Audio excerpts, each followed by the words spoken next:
आप देख रहे हैं समाचार एजेंसी ऑफ इंडिया में साई न्यूज।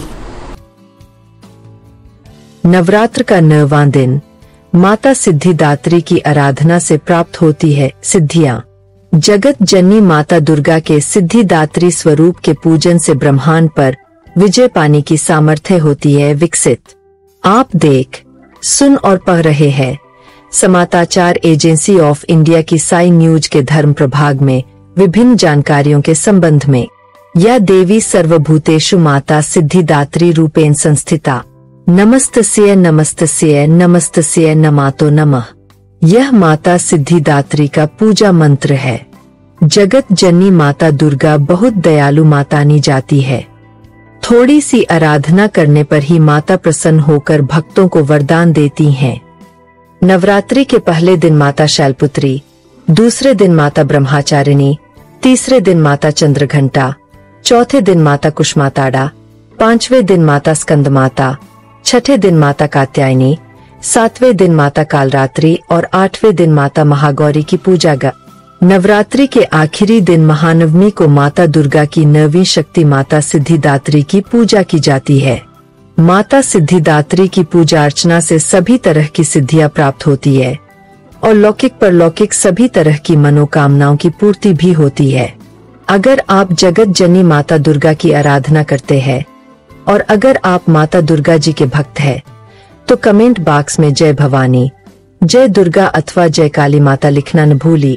माता दुर्गा जी की 9वीं शक्ति का नाम सिद्धिदात्री है। ये सभी प्रकार की सिद्धियों को देने वाली है। नवरात्र पूजन के 9वें दिन इनकी उपासना की जाती है। इस दिन शास्त्रीय विधि विधान और पूर्ण निष्ठा के साथ साधना करने वाले साधक को सभी सिद्धियों की प्राप्ति हो जाती है। सृष्टि में कुछ भी उसके लिए अगम्य नहीं रह जाता है।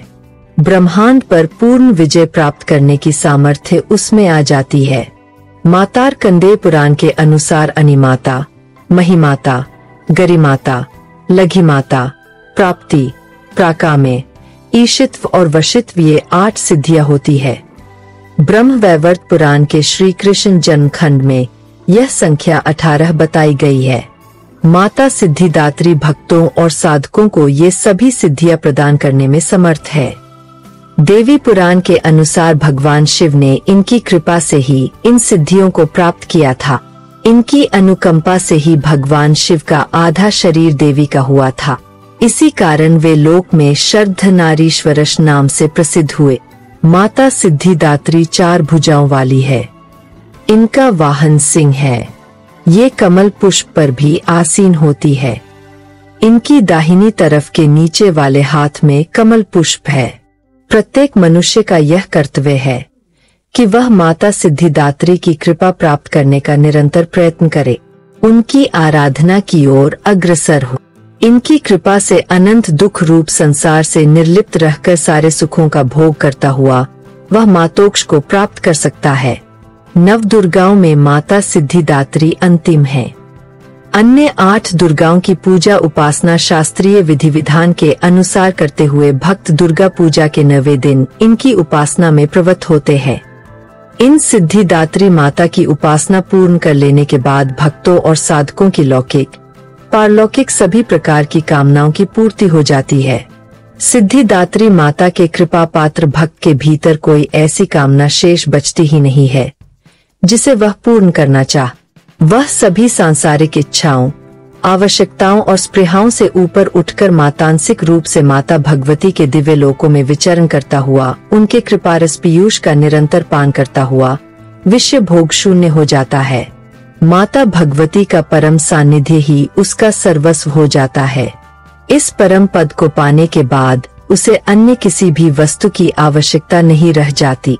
माता के चरणों का यह सानिध्य प्राप्त करने के लिए भक्त को निरंतर नियमनिष्ठ रहकर उनकी उपासना करने का नियम कहा गया है।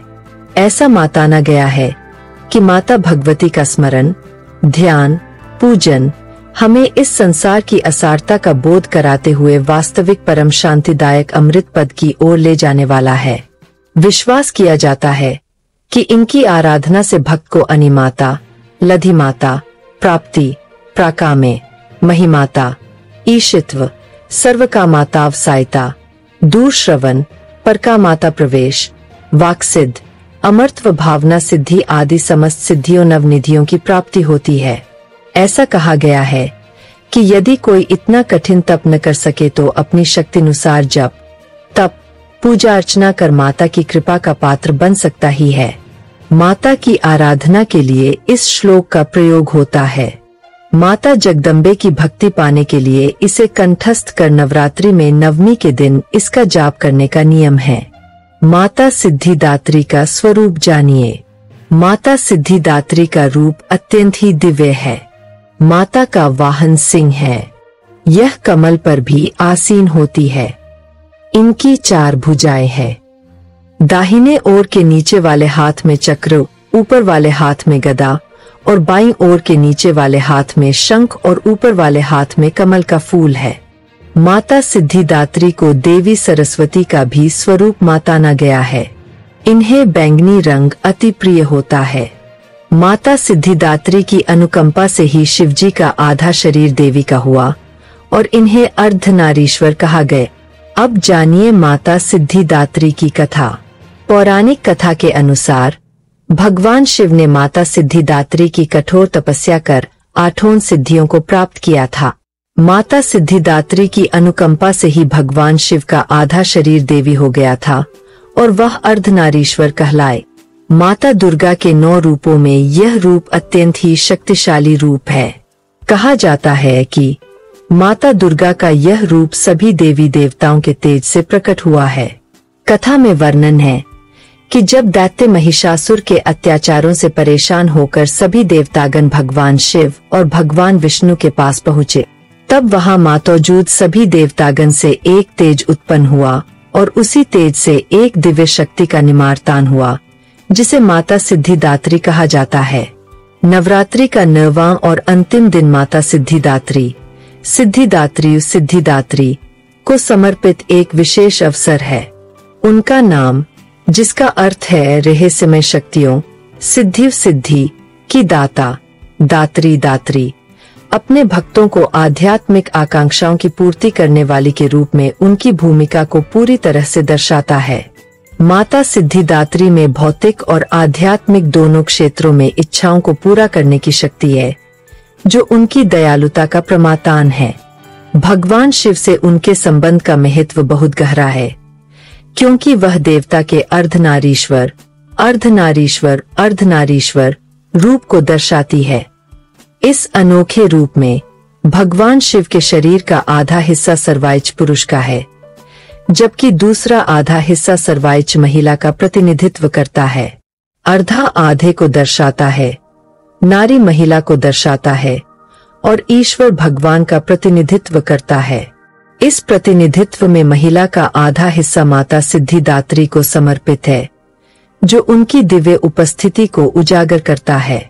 मान्यता है कि भगवान शिव ने स्वयं माता सिद्धिदात्री की पूजा के माध्यम से अपनी रहस्यमय और दिव्य शक्तियां प्राप्त की। उन्हें अक्सर नीले कमल के फूल पर बैठे हुए दिखाया जाता है और उनका वाहन सिंह होता है। उनके 4 हाथों में प्रत्येक में महत्वपूर्ण प्रतीक होते हैं। एक गदा, एक चक्र, एक कमल और एक शंख, जो उनके बहुमुखी स्वभाव को दर्शाता है। अपनी दिव्य उपस्थिति में माता सिद्धिदात्री गंधर्वों, यक्षों, सिद्धों, असुरों और देवताओं से घिरी हुई है, जो सभी देवी को नमन करते हैं। नवरात्रि का यह अंतिम दिन भक्तों के लिए उनका आशीर्वाद पाने, अपनी आध्यात्मिक खोजों को पूरा करने और सांसारिक और पारलौकिक दोनों इच्छाओं के लिए उनकी कृपा पाने का समय है। अब जानिए माता सिद्धिदात्री की पूजा विधि। अपने दिन की शुरुआत सुबह जल्दी उठकर और खुद को शुद्ध स्नान से साफ करके करे। आध्यात्मिक यात्रा के लिए अपनी तत्परता का प्रतीक करने के लिए साफ कपड़े पहने। माता के लिए एक पवित्र स्थान बनाए और अपनी भक्ति के केंद्र में माता सिद्धिदात्री की मूर्ति स्थापित करे। जब आप उनका ध्यान करें तो देवी को प्रसाद चढ़ाए। अपने प्रसाद में शुद्ध इरादे और भक्ति भर दे। माता रानी को अपनी श्रद्धा व्यक्त करते हुए फल, फूल और अन्य प्रतीकात्मक प्रसाद का चयन करें। एक दीपक जलाए और माता सिद्धिदात्री की आरती करें। अपने आसपास के वातावरण को आध्यात्मिकता की दिव्य चमक से रोशन करे। पूजा समाप्त करते समय माता सिद्धिदात्री का आशीर्वाद ले अपनी कृतज्ञता और भक्ति व्यक्त करे। इस दिन भक्तों को खोपड़ी के बीच में निर्वाण चक्र पर ध्यान केंद्रित करने के लिए प्रोत्साहित किया जाता है। इस केंद्रित ध्यान के माध्यम से भक्त माता सिद्धिदात्री की कृपा से प्राप्त अपने निर्वाण चक्र में आध्यात्मिक शक्ति का उपयोग कर सकते हैं। विशेष स्पर्श के लिए मातौसमी फल, चना, पूरी, खीर, नारियल और हलवा चढ़ाएं, क्योंकि ऐसा माना जाता है कि नवमी पर इन प्रसादों से माता सिद्धिदात्री प्रसन्न होती है। भक्ति और प्रसाद का यह कार्य ईश्वर से जुड़ने और देवी का आशीर्वाद पाने का एक सुंदर तरीका है। माता सिद्धिदात्री को माना जाता है अलौकिक शक्तियों की प्रदाता। सृष्टि की कहानी एक विशाल, व्यापक शून्य से शुरू होती है, जो पूर्ण अंधकार में लिपटा हुआ है। अचानक प्रकाश की एक दिव्य किरण फूट पड़ी, जिसने अंधकार को दूर कर दिया और शून्य को उज्ज्वल प्रकाश से नहला दिया। यह प्रकाश, जो शुरू में निराकार था, धीरे धीरे एक दिव्य स्त्री रूप धारण कर लिया और खुद को आदिशक्ति, सर्वोच्च देवी के रूप में प्रकट किया। आदिशक्ति से ब्रह्मा, विष्णु और महेश, शिव की त्रिमूर्ति प्रकट हुई। दिव्य माता के रूप में उन्होंने त्रिदेवों को मार्ग दर्शन प्रदान किया तथा उन्हें ब्रह्मांडीय व्यवस्था को बनाए रखने में अपनी भूमिका पर विचार करने के लिए प्रेरित किया। त्रिदेवों ने उनकी सलाह मातानी और कई वर्षों तक समुद्र के किनारे बैठकर तपस्या की गहन यात्रा पर निकल पड़े। उनकी भक्ति से प्रसन्न होकर देवी ने माता सिद्धिदात्री के रूप में उनके सामने प्रकट हुई। इसके अतिरिक्त उन्होंने विष्णु की पत्नी लक्ष्मी, ब्रह्मा की पत्नी सरस्वती और शिव की पत्नी पार्वती का निमार्तान किया और उन्हें प्रदान किया। त्रिदेवों की भूमिकाएं निर्धारित की गई है। ब्रह्मा ने संसार की रचना की, विष्णु ने इसके संरक्षण की और शिव ने प्रलय के दौरान अंतिम विलीनीकरण की। उनकी शक्तियां उनकी संबंधित पत्नियों में निहित थी। माता सिद्धिदात्री ने उन्हें अपने कर्तव्यों को पूरा करने के लिए सशक्त बनाने का वादा किया। उन्होंने उन्हें 8 सिद्धियां प्रदान की, अर्थात अनिमाता, महिमाता, गरिमाता, लघिमाता, प्राप्ति, प्राकंब्य, ईशित्व और वशित्व, साथ ही 9 निधियां और 10 अन्य अलौकिक क्षमता। उनके आशीर्वाद से सूक्ष्म जीवों से लेकर आकाशीय प्राणियों, सितारों, आकाशगंगाओं, नक्षत्रों और सौर मंडलों तक की विशाल सृष्टि सामने आए। 14 लोकों ने आकार लिया और माता सिद्धिदात्री ने कमल पर विराजमान होकर 4 भुजाओं में कमल, गदा, चक्र और शंख धारण किया। अज्ञानता को दूर करने और ईश्वर को महसूस करने के लिए ज्ञान प्रदान किया, जिससे ब्रह्मांड की भव्य रचना पूरी हुई। माता सिद्धिदात्री को प्रसन्न करने के लिए जिन चीजों का भोग लगाया जाता है, उनमें हलवा, पूड़ी, चना, खीर, नारियल, मातौसमी फल शामिल है। माता सिद्धिदात्री को तिल भी बहुत पसंद है, इसलिए उन्हें तिल या तिल से बने सामातान का भोग लगाना चाहिए। ऐसा करने से माता सिद्धिदात्री अनहोनी से अपने भक्तों की रक्षा करती है। माता सिद्धिदात्री की पूजा के साथ साथ इस प्रसाद को कन्याओं और ब्राह्मणों में बांटना भी शुभ माना जाता है। ऐसा करने से माता प्रसन्न होती है और उनकी सभी मनोकामनाएं पूर्ण करती है। माता सिद्धिदात्री की पूजा करते समय बैंगनी या जामुनी रंग के वस्त्र पहनना शुभ रहता है। यह रंग अध्यात्म का प्रतीक होता है। अगर आप जगत जननी माता दुर्गा की आराधना करते हैं और अगर आप माता दुर्गा जी के भक्त हैं, तो कमेंट बॉक्स में जय भवानी, जय दुर्गा अथवा जय काली माता लिखना न भूली।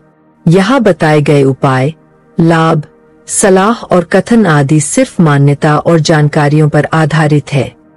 यहाँ यह बताना जरूरी है कि किसी भी मान्यता या जानकारी की समाचार एजेंसी ऑफ इंडिया के द्वारा पुष्टि नहीं की जाती है। यहाँ दी गई जानकारी में निहित जानकारी विभिन्न माध्यमों, ज्योतिषियों, पंचांग, प्रवचनों, मान्यताओं, धर्म ग्रंथों, दंतकथाओं, किंवदंतियों आदि से संग्रहित की गई है। आपसे अनुरोध है कि इस वीडियो या आलेख को अंतिम सत्य अथवा दावा न माने एवं अपने विवेक का उपयोग करे। समाचार एजेंसी ऑफ इंडिया पूरी तरह से अंधविश्वास के खिलाफ है। किसी भी जानकारी या मान्यता को अमल में लाने से पहले संबंधित विशेषज्ञ से सलाह ले। अगर आपको समाचार एजेंसी ऑफ इंडिया में खबरें आदि पसंद आ रही हो तो आप इसे लाइक, शेयर व सब्सक्राइब अवश्य करें। हम नई जानकारी लेकर फिर हाजिर होंगे, तब तक के लिए इजाजत दीजिए। जय हिंद।